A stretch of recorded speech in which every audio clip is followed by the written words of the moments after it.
higher than the NBA. So I was like, oh, what's she going to get paid? Because finally, you know, you can get a real paycheck. And then I saw it, and I was like, this can't be right, because this is what it is. In the first year, Caitlin Clark will earn $76,535. That's considered the marketing savior for the sport. Caitlin Clark, the undeniable star of college basketball, has revealed a contract detail so shocking that even seasoned sports experts are doing double takes. Meanwhile, the Indiana Fever are completely stunned. She was just listed as something that is really, really impressive. She was listed as one of Forbes 30 under 30 for. With her incredible stats last season, averaging 27.8 points per game and 8.6 assists, Caitlin Clark's value is through the roof. Still, no one saw this coming, and it's no surprise the Indiana Fever are shocked. According to Paulina Dage, Clark has shared her off-season plans outside of basketball after a tough end to her rookie season. Caitlin Clark finished up one of the most remarkable years of basketball playing up in quite some time. Now, let's dive into the exciting details and the huge shock this move has caused in the basketball world. Caitlin Clark snags another honor. She's made the Forbes 30 under 30 list. Clark, who is just 22 years old, is the only professional women's basketball player on this list. Caitlin Clark has always been a mystery on the court, but this contract move is the kind of buzz the WNBA didn't see coming. The stats speak for themselves. In her last season, Clark was behind nearly 30% of Iowa's total points. Just imagine, one player carrying almost a third of a team's offense. Now, that level of talent is being offered in a professional contract with terms that are reportedly unlike anything in WNBA history. Yes, you heard that right. Clauses so unique that even veteran WNBA stars are said to be eyeing them with envy. The point that I'm really not understanding in all of this, and I feel like it's been such a pattern throughout the entire season, it feels like there are still certain people within the WNBA who want the league to grow, but they don't want it to grow if it's certain people at the. Rumor has it that Clark's deal includes an endorsement revenue sharing agreement, a first in WNBA history. Clark, who earned over $3 million in NIL, name, image, likeness deals during college, seems to have secured a way to keep those endorsement earnings rolling even as she turns pro. For perspective, the WNBA salary cap for the 2024 season is just $1.42 million per team. Yet Clark has managed to position herself so that her off-court earnings could outshine her entire team's payroll. Let that sink in. The first pick in the 2024 WNBA draft, the Indiana Fever select Caitlin Clark. The Indiana Fever are reportedly pushing hard to draft Clark in the upcoming season. But the challenge isn't just picking a great player, it's about managing a walking brand.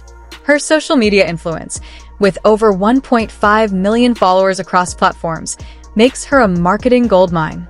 For comparison, that's more followers than the entire Fever team combined. If you think this contract is only about basketball, you're mistaken.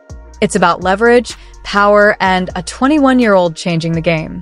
She just absolutely did it all and became a magnet for attention and an icon for sports fans, certainly little girls, certainly mine as well. Clark is likely to be drafted first overall, which means she could earn the rookie max salary of $74,500 per year. It sounds small, right, for someone making millions through endorsements? But here's the twist. Insiders say Clark's team has pushed for a revenue-sharing deal. This could mean she'd get a cut of ticket sales, jersey sales, and even streaming royalties. If this turns out to be true, it's a game changer. Not just for Clark, but for every future WNBA player hoping for more than the current pay scale. The reality is that, as from a marketing perspective, Caitlin Clark is worth more than almost any pro basketball player in the world. The Fever's average attendance in 2023 was around 4,000 per game, one of the lowest in the league. But Clark, whose NCAA Final Four performance attracted over 9.9 million viewers, a record for women's basketball, could easily double that number.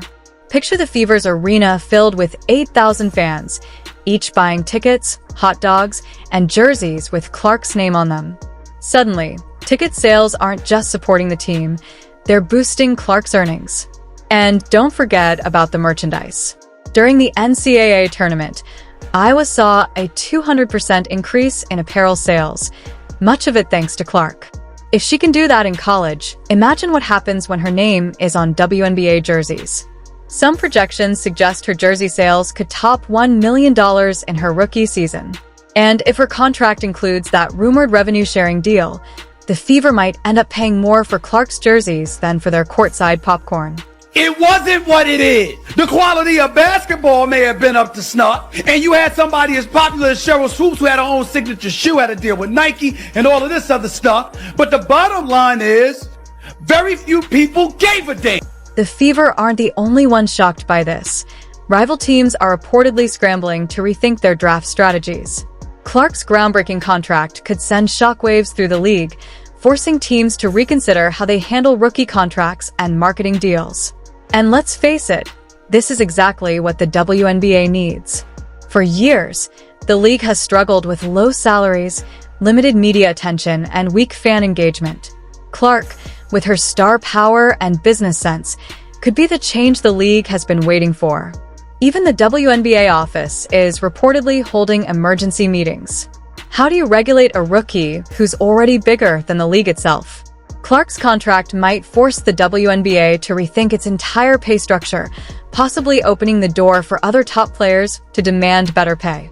While some might not like the idea of a rookie out-earning veterans, let's not ignore the fact that the league really needs the kind of excitement Clark brings. Wonder if Caitlyn, in every post-game press conference, she came out and talked about the kind of hateful comments that she was getting. If she came out and told everybody the reason why she has personal security that goes with her every single place. It's a lot. And so it's not just Caitlyn Clark fans or Indiana Fever fans. It is not all going in one direction. Caitlyn Clark is quickly becoming a one-woman brand powerhouse. She's already signed big deals with companies like Nike, Buick, and Topps. Someone close to her camp even mentioned that her endorsement earnings could top $5 million a year if she keeps up her current pace. To put that into perspective, the entire WNBA salary cap for all 12 teams is just under $17 million. Clark's off-court earnings could soon be on par with the league's total payroll after a tough end to her rookie season, where the Indiana Fever were eliminated in the first round of the playoffs by the Connecticut Sun. Clark is finally ready to take some time off. But she's playfully hinted at spending her off-season not on the basketball court, but on the golf course, at least for a while. The most watched WNBA games in over 2 decades. What does that tell you? That tells you that before Caitlyn Clark came along, it wasn't nearly as popular. Clark's rookie contract highlights the big pay gap between the WNBA and the NBA. As the first pick in the 2024 WNBA draft, she'll earn just over $76,000 this season, with her 4-year deal totaling $338,500.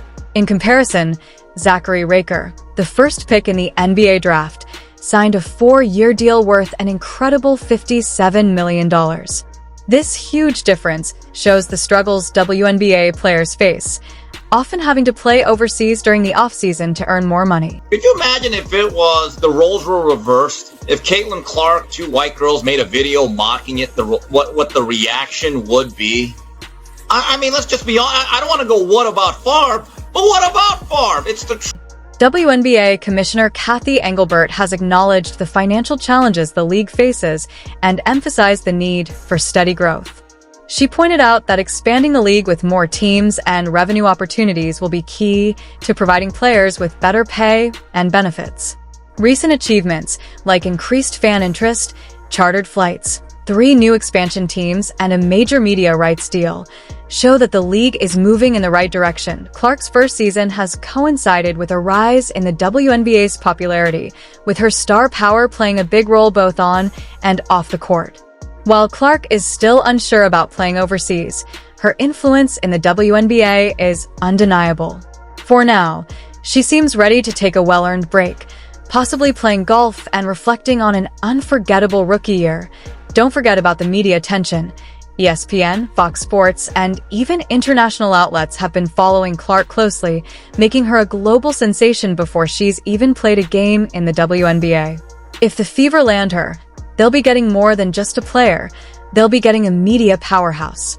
Think about the broadcast rights, sponsorship deals, and social media buzz. It's not just a win for the Fever. It's a win for the entire WNBA. Whichever team gets Clark will need to build a roster that can support her star power without being completely overshadowed. In the end, it's clear, Caitlin Clark isn't just playing the game. She's changing it. Whether you're a hardcore fan or just a casual viewer, you can't ignore the huge impact her contract is having on the WNBA. And if the Fever thought they were just drafting a player, they need to think again. Clark isn't just rewriting history, she's rewriting the future.